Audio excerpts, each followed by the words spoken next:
그 다음 사건은 조금 이제 문제가 굉장히 컸고 여러분들이 지금 수능을 보는 데 있어서 영향을 계속 주고 있었던 어마어마한 해킹 사건이었습니다.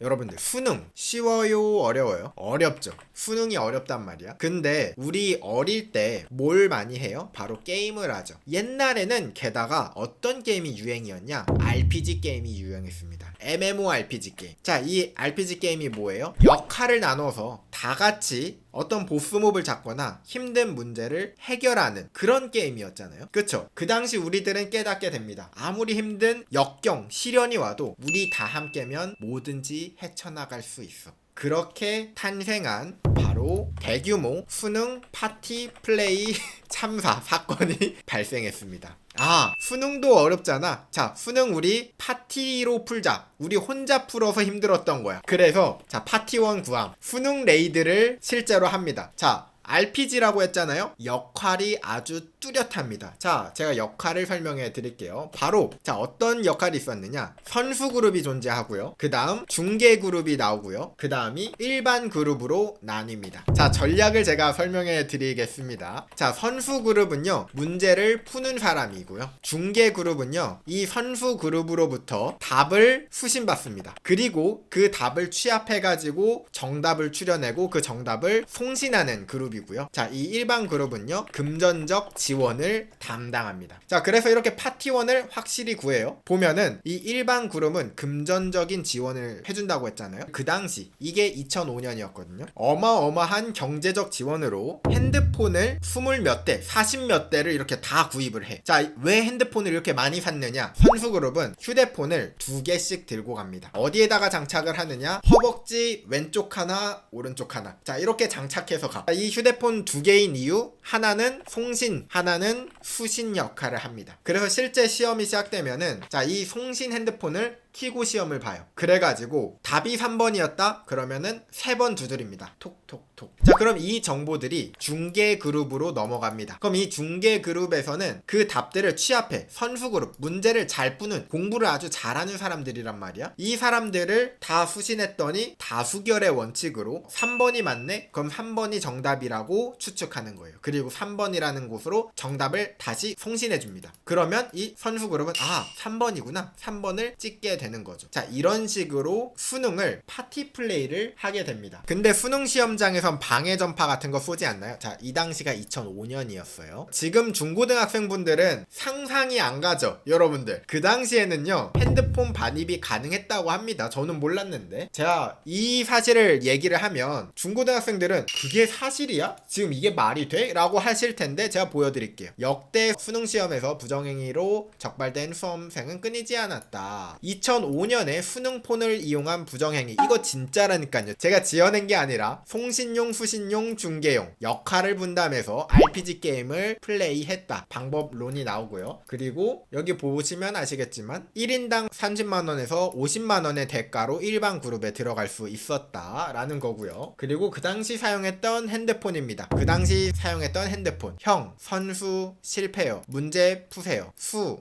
나형, 객 3135525412 어쩌고저쩌고 저쩌고저쩌고, 형 화학일 처음부터 다시요, 답이 안 와요. 자, 이렇게 위급한 요런 식으로 이제 문자를 주고받았다라고 합니다. 그리고 놀랍게도 이 사건을 이후로 수능에서는 휴대폰뿐만 아니라 전자기기 반입이 아예 차단이 됩니다. 이 사건 이후로 전자기기 반입 차단. 지금 중고등학생들은 이게 당연한 걸로 생각했죠? 사실 그 당시 일 이후로 이런 게 있었대요. 자, 더 놀라웠던 건 무엇이냐? 벌써 어질어질하면 안 돼요. 더 어질어질한 사건을 알려드릴게요. 조사하다 보니까 이상한 거야. 잠깐만, 얘네 좀 이상한데? 아니, 조사를 하다 보니까 어라? 그 전에도 휴대폰을 이용해서 해킹을, 컨닝을 하고 있었다 라는 겁니다. 조사를 하다 보니까 어라? 2004년에도 했네? 2003년에도 했네? 2002년에도 했네? 옛날에 했었는데 걸리지 않았던 것 뿐이지. 지금 그 당시의 기준으로 해서 이제 이런 사람들이 다 잡혔다라고 합니다. 그래서 실제로 대학 다니다가 입학이 취소된 사례도 있다고 합니다. 입학 취소자는 더 늘어날 전망이다 라고 하죠. 이 사람들은 얼마나 억울하겠어. 2005년에 이 RPG 게임 하던 친구들이 누군가 어디에서 실수를 했는지 모르겠지만 그 실수를 이후로 이제 2005년 이후부터는 이게 좀 더 까다로워졌죠. 전자기기 반입이라는 게.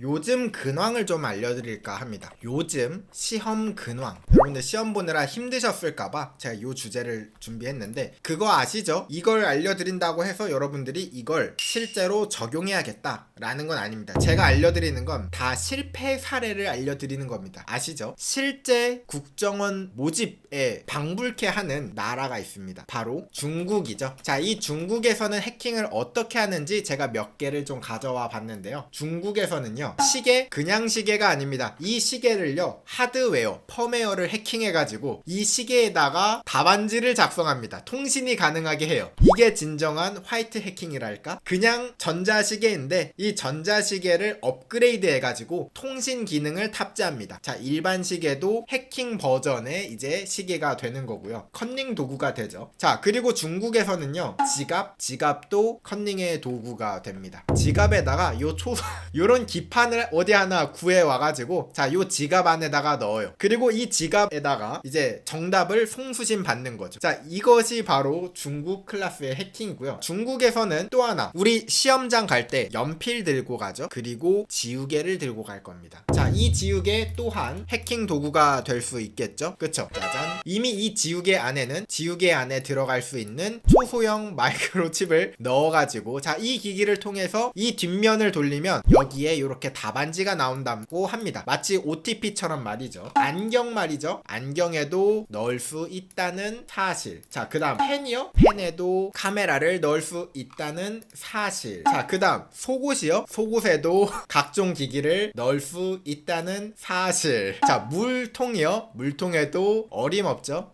컨닝 도구를 넣을 수 있다는 사실. 자, 이 정도 되면 솔직히 말하면 시험 볼 때 나체 시험을 보게 해도 할 말 없죠. 솔직히 중국에서 옷 다 벗기고 아무것도 없는 상태로 들여보내라 해도 솔직히 중국 국민들은 받아들일 수도 있을 것 같아. 이 정도면, 이쯤 되면 사실 시험이라기에는 이 정도면은 첩보물 하나 찍어도 될 것 같죠. 그래서 여러분들, 이거 제가 장난이 아니라 실제로 중국에서는요, 시험 볼 때 중국 시험장의 풍경입니다. 공항 나가는 데 아니고요, 시험장 입구입니다.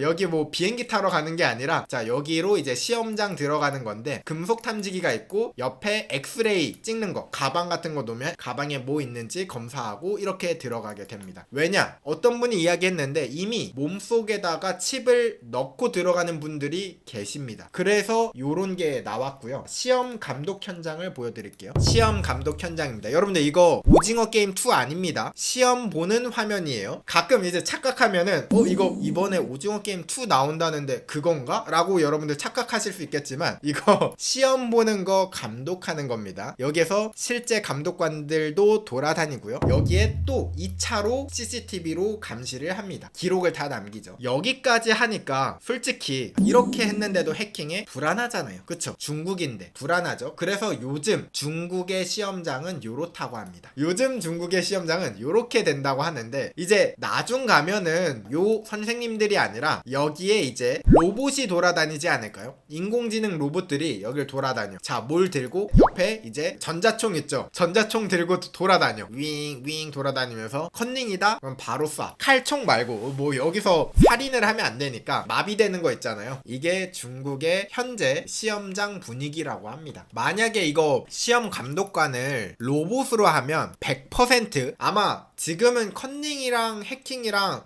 이거 좀 영역이 너무 다른데? 라고 생각하시겠지만 아마 나중에는 이 컨닝을 해킹을 활용해야 될 때가 올 겁니다. 여기에 이제 사람이 아니라 인공지능 로봇이 왔다 갔다 한다. 그럼 100% 중국에서는 이 로봇을 해킹하려고 하겠죠.